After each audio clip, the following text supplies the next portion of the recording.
광장은 아직 끝나지 않았죠.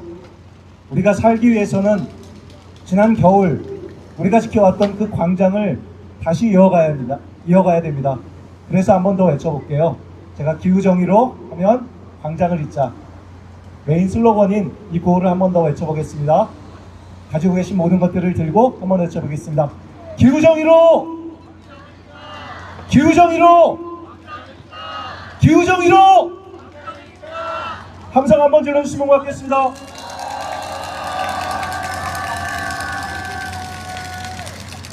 기후의 문제는 생명의 문제고 삶의 문제잖아요. 그리고 미래의 문제이기도 합니다. 이 기후정의를 해결하기 위해서는 정부의 대책 수립이 필요하고, 그리고 에너지 정책에 대한 전환이 필요합니다. 생태 파괴도 막아야겠죠. 이 세 가지 요구를 가지고 발언을 들어보겠습니다. 정부 정책 비판과 온실가스 감축 목표 성향을 촉구하는 박종순님의 발언과 탈화석 연료 공공재생에너지로 전환을 요구하는 박성훈님의 발언, 생태 파괴 중단을 촉구하는 청명님의 발언을 듣고요. 이어서는 지역에서 함께 하시면서 했던 인터뷰 영상 함께 볼 수 있도록 하겠습니다. 세 분 위로 모시겠습니다. 박수로 맞이해 주시기 바랍니다.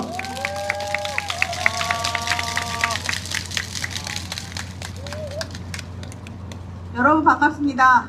9.27 기후정의 행진의 6대 요구안 중 첫 번째 요구안, 국가 온실가스 감축 목표 2018년 대비 67% 이상 상향하라. 정부가 지금 2035년 국가 온실가스 감축 목표를 올해까지 유엔에 제출하기 위해서 목표를 수립하고 있습니다. 그러나 아직 구체적인 목표를 수립하지 못한 채 갈팡질팡하고 있죠. 유엔 IPCC가 제시한 기준인 2018년 대비 61% 감축과 시민사회가 제시한 67% 감축은 고려 사항에 포함은 되어 있지만 이재명 정부 역시 기후위기 대응에는 미온적인 태도입니다. 특히 온실가스 배출을 주로 배출하는 산업계가 주장해온 40% 중후반대 감축 목표나 선형 감축 목표 중심으로 논의가 진행되고 있다는 점은 참으로 우려스럽습니다. 이는 전 지구적 온실가스 감축 약속이 파리 기후협정이 정한 목표, 지구 평균 기온을 2도 이내로 유지하고 1.5도씨 제한하는 목표를 하겠다는 약속을 파기하는 것과 다름없습니다. 정부가 고민하는 40% 중후반대 감축안은 사실상 온실가스 감축과 규제의 대상인 산업계의 부담을 우선적으로 고려하는 아니고, 선형 감축안 역시 실질적 탄소 예산이나 감축 수단 및 정책, 세대 간의 정의 등을 고려하지 않은 기계적 방식으로 근거가 매우 부족합니다. 여전히 기후위기 대응이 아닌 신용만 하겠다는 것과 다름없습니다. 이제 정부는 더 이상 고민할 필요가 없습니다. 우리는 이미 2030년까지 40% 감축안을 설정해 놓은 상태입니다. 이 상황에서 산업계가 요구하는 40% 중후반대 감축안과 선형 감축안은 책임 방기하겠다는 것과 다름없습니다. 생태계와 조화하며 공공성이 담보다는 재생에너지 확대, 화력발전 교기 폐쇄, 정의로운 전환대책 수립, 다배출 산업에 대한 강력한 규제, 수소환원 제철에 대한 적절한 기술 지원으로 2018년 대비 67% 이상의 2035년 감축 목표를 수립하기를 강력히 촉구하는 바입니다.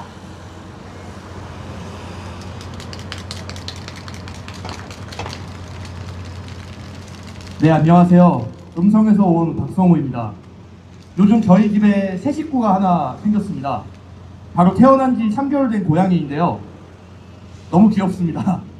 앞으로 10년은 넘게 저와 함께 살 이 친구가 계속 더워질 여름 폭염에 고생하진 않을까 늘 걱정이 됩니다.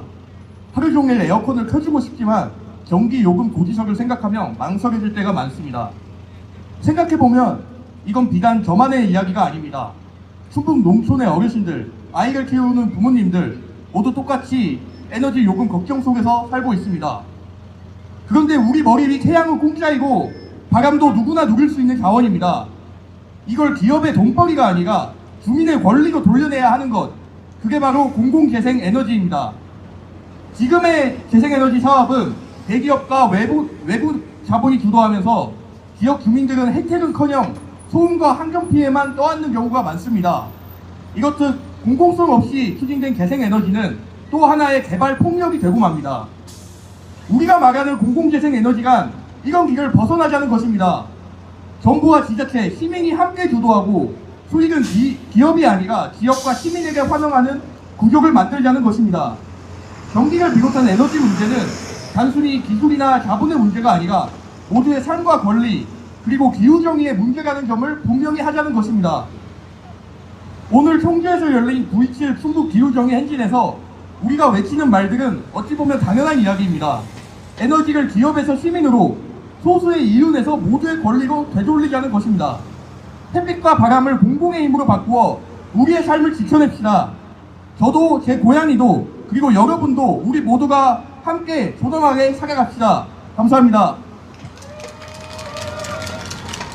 안녕하세요. 스멜더 청년입니다. 제가 마지막에 랩을 안 해보던 랩을 조금 해보려고 합니다. 그때 이제 그만 같이 함께 따라해주세요.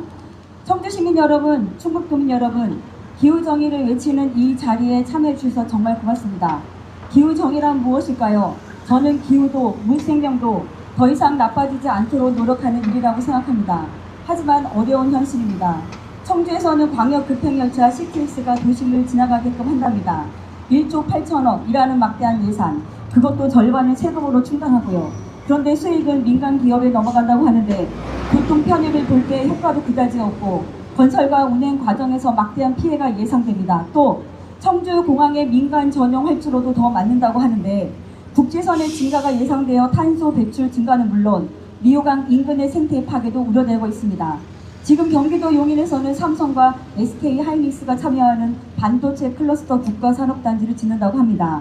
어마한 전기와 물이 소모되어 댐 건설 추진과 이를 지원할 송전선로를 영동 지역에 설치한다고 하는데 지역 주민의 건강과 생태 파괴는 어쩔 건가요? 작년에 충북도의회는 그린벨트를 전면 해제하기로 했답니다. 그나마 남아있는 대청댐 주변의 현도면과 옥정군의 그린벨트를요. 난개발로 인한 불가피한 피해가 발생되겠지요. 충북의 산업단지 또한 150여 개로 늘리려고 합니다.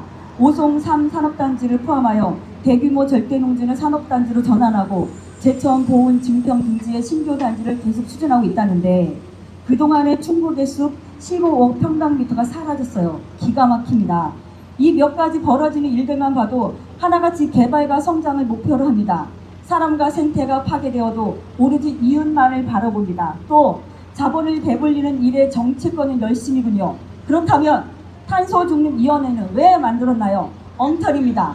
이제부터 랩 시작하겠습니다. 오케이. 손머리 위로! 손머리 위로! 이제 그만! 모든 생명체를 위험과 죽음으로 몰아가는 개발 모든 생명체를 위험과 죽음으로 몰아가는 성자 이제 그만! 지방위생을 강요하는 개발과 성자 이제 그만! 무분별해! 자, 이거는 숨을 쉬어야 돼요. 다 같이 살자 연대! 가죠.